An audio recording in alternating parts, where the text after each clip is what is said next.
We are back with another state of the program video. We are doing today the Texas Tech Red Raiders out of the Big 12.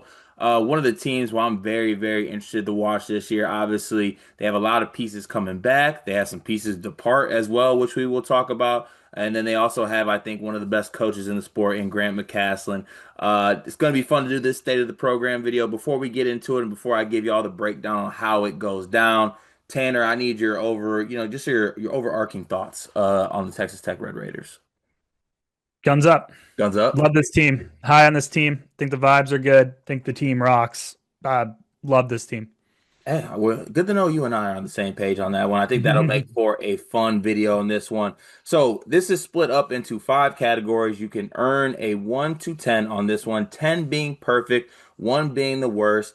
Add that all up at the end, and it gives you a good idea on what the state of your program is. The five categories are the returnees, the departures, the recruits, the transfers, and then the vibes. We will start with the returnees for this one. Like I said, is a scale of 1 to 10. A 10 if they have the best returning class in the country, and a 1 if they have to replace everything. Tanner, what did you give Texas Tech for this one?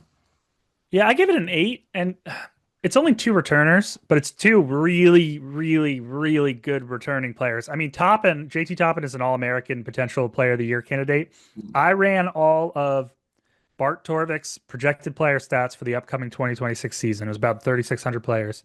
Nobody has a higher projected points plus rebounds plus assists per game mark than Toppin's 32.9. He's projected 21, 9, and 2 with a 31% usage and a 114 offensive rating. He's just an amazing all around big man. You can run post ISOs with him, spread the court around him. He's elite as a rim running roller and cutter, and he's so good out of the short roll. So you can use him as an offensive hub and swing the ball around. He is an unstoppable offensive force that can shoulder as big of an offensive load as any player in the nation. And he's going to make this offense work because they're going to run 4-round 1 motion actions that run post up sets with him around catch and shoot opportunities on the outside and Toppin will either score or move the ball inside out well. And Christian Anderson, as you once said, it's always the summer of Christian Anderson in our hearts. And as the starting point guard and table setter, he should take a pretty big leap in year two. Good ball handler, doesn't turn the ball over, got better down the stretch last season and not turning the ball over. Excellent ball screen partner for Toppin. Can attack and can attack and kick and play, drive and kick game to all the shooting threats on the outside.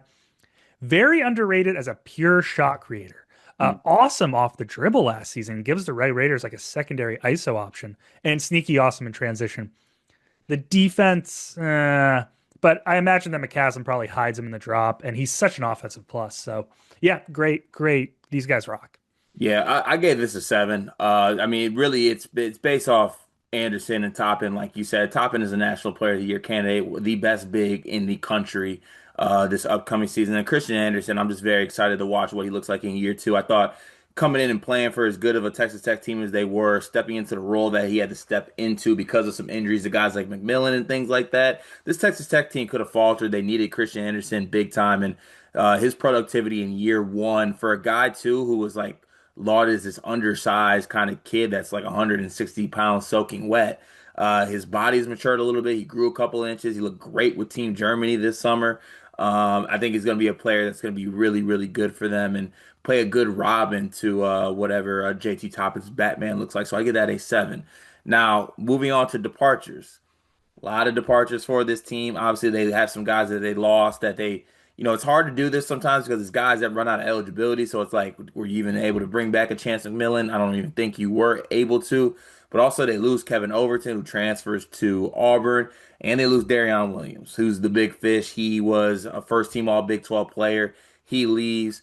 I landed on a 2 for this one, given that they lose a player like Darion Williams, and I thought Kevin Overton was a really good connector piece that could have stepped up for this team in some roles like that. And they also lose McMillan, who, when he was healthy, he was one of the best shooters in the country last year from everywhere. It looked great in McCasland's offense. But I give him a 2 for departures. What do you give them on a scale of 1 to 10? Yeah, I went with a 3. It's not disastrous. It's not great. It's gonna be tough to replace the backcourt duo. I mean, I think Williams and Hawkins, what they combined for 24 and 10 last season. I like the Yeah, guards they brought Hawkins as in. well. Yeah. Yeah, yeah. And I like the guards that they brought in, and Anderson is a stud. Just a little sketched out because those guys were a big reason why Texas Tech was good last year. By on-off rating, The two best defensive players on last year's team were Federico and Kevin Overton. I'm a bit worried about the defensive turnover. The Tech front court was really good defensively when Federico and Toppin shared the court, but my guy Luke Bamgoye is going to solve many of those Hey, that's not issues. listen, hey, I'm gonna give you I'm gonna give you your shot to wax your Luke Poetic here soon. Let's not get too ahead of ourselves. You will have your moment, I promise you, Tanner. I know that's your guy. You My gotta be guy. locked in on that. Moving on to recruits. So this is for one, you have an awful recruiting class, and 10, you have an incredible high school recruiting class. Now it's a small class, not very high profile. Looks like McCassin leaned into like getting guys back slash transfer portal class, which we'll talk about next. So, what do you give them on a scale of 1 to 10? I went 3 out of 10. Might be a little low, but from what I see, they brought in Jalen Petty, 4 star, Nolan Groves, 3 star, Jazz Henderson, 4 star red shirt, and then they brought in a Canadian big man. Shout out Canada. Groves is a 6'5" wing. He was Minnesota's Gatorade Player of the Year last year, and Petty was Washington's Gatorade Player of the Year. Maybe he can get some guard minutes. I think Groves could maybe crack some of the Brian Watts Atwell minutes. I don't think so. Maybe. I don't know. This class was ranked 14th of 16 in the Big 12 by 24/7 Sports. So I don't think many of these guys see minutes. Yeah, I went with a 2 for this one. I just don't see this class, maybe down the road having an impact, but I just think it's a class where, McCasland didn't really focus on high school recruiting for this upcoming class and really leaned into the portal and the returner. So, because of that, I do have to dock them and I give them a 2 for this one. But let's get back to the good vibes here. Texas Mm. Tech transfer portal class, one of the best transfer portal classes in the country, bringing in a very, very loaded class. You have Lawan Watts coming in. You have Josiah Mosley, Donovan Atwell, Tyree, Brian, and then your guy Luke. I'll let you go first on this one. The floor is yours. Yeah, 9 out of 10. I had this as the 13th ranked class nationally in our transfer portal video class. I'm much higher on this transfer portal class than most. I don't think they got enough love. Like, really, it was for two reasons. One, they're going to be able to run the same offense that they ran last year. It's just going to be, topping ISOs down low, and the rest of the team's going to space the floor and shoot. Atwell and Bryant are stupid perimeter snipers. Watts is another superstar scorer and shooter. Um, I think the defense gets a lot better with Luke Bamboye anchoring the rim. McCaslin knows how to coach defense, and Luke was like the VCU defense last year under Ryan Odom was ball pressure on the outside. It was extreme, extreme ball pressure. It was letting your guards gamble as much as possible. And that all worked because you just stuck Luke under the rim and he had the second highest block rate in the nation. He was a menace. And he doesn't really foul, which is crazy considering his defensive usage. And he should be an elite drop defender underneath a coach that knows how to coach drop. And offensively, he's raw, but I think he has some upside, especially if you play him at the five along top and at the four. And he grabs like 4 offensive rebounds a game. I I love Luke. I love the shooting. I love this transfer portal class. Yeah, I think the class is very underrated to your point. I just think they did an incredible job I mean, McCaslin knows that he has a National Player of the Year candidate in JT Toppin, and he knows he has Christian Anderson back. What do you want around those guys? Guys that can shoot. Guys that can shoot. And then you bring in a guy like Lawan Watts, who, I think there's a possibility where you get to the end of this season and you're like, maybe he's not gonna have the stats. But as far as like impact and what it does for the team, I think it could look a lot like what Darion Williams did. I don't think he's going to be the scorer that he is, but I think that playing next to JT Toppin, I think it's going to be able to elevate him. And there's a world where Lawan Watts has a really, really good season this I'm year. really fascinated about what role he's gonna bring. I think Yeah. there's a lot of different ways you can use him. Like I think you could run like when Anderson's not, I think you could run some of those spread pick and roll stuff with Toppin, and that would create a really interesting kind of two-man game. But I just don't know. Like he's a great player. I just don't know how McCaslin's gonna use him. Right. It'll be interesting to see like what role he kind of because they do have to Yeah. fill that gap that is Darion Williams. I mean, that was the first team all Big 12 player, a guy Yeah. that won them a lot of games last year. But yeah, I really like this class. I love the shooters in this class. Love Brian, love Atwell as well. I'm just very high on this class. And, we did our Texas Tech portal video and I had to dive into my dog Luke's film. I think He's a McCaslin's gonna be able to get menace. the best out of him. He is a menace, dude. I love him. I'm planting my flag on Luke Island.